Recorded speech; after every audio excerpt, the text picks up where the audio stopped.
బెల్లాన్ని ఎలా కంట్రోల్ చేయాలో నాకు బాగా తెలుసు తాతగారు. తాతగారు, మొన్న నేను పెళ్లి కోసమని మ్యారేజ్ బ్యూరో దగ్గరికి వెళ్ళానండి. అక్కడ ఒక పెద్ద ఆయన నాకు కనిపించాడండి. పెద్ద నీటన్నారు అనుకున్నారు. అరే బాబు ఇలా రా అని పిలిచారండి. నీ ఇంటి పెద్ద అయినా అని అలా వెళ్తే ఆయన నీటన్నారు అనుకున్నారు. అరే బాబు, నువ్వు కోరుకోరి కష్టాలు కొని ఎందుకురా తెచ్చుకుంటున్నావు, నువ్వు శుభ్రంగా హాయిగా హ్యాపీగా ఉండొచ్చు కదరా అన్నారండి. నాకైతే అర్థం అవ్వట్లేదండి ఆయన ఏంటన్నాడు. ఇంటికి కూడా సేవ చేసి ఆలోచించానండి.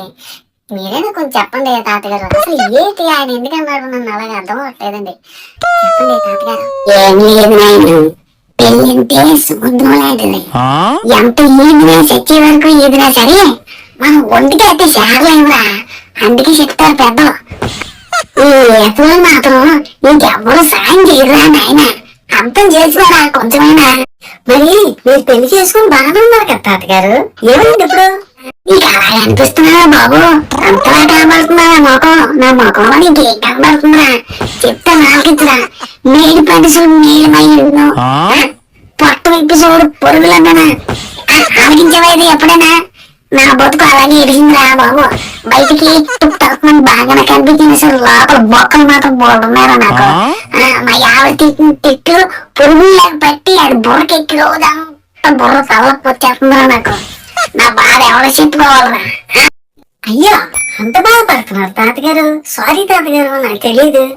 అయినా సరే పర్వాలేదు తాతగారు, నేను మాత్రం పెళ్లి చేసుకునే తీరుతాను.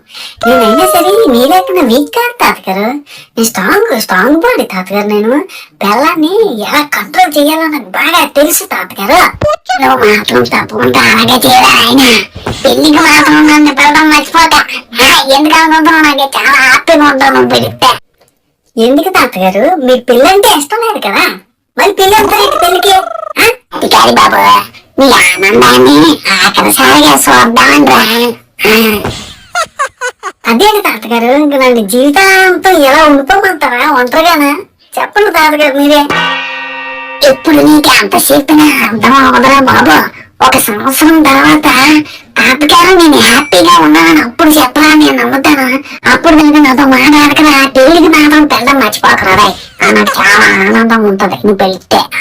దేవుడా, ఎందుకు తండ్రి నన్ను ఎలా పుట్టించావు అబ్బాయి?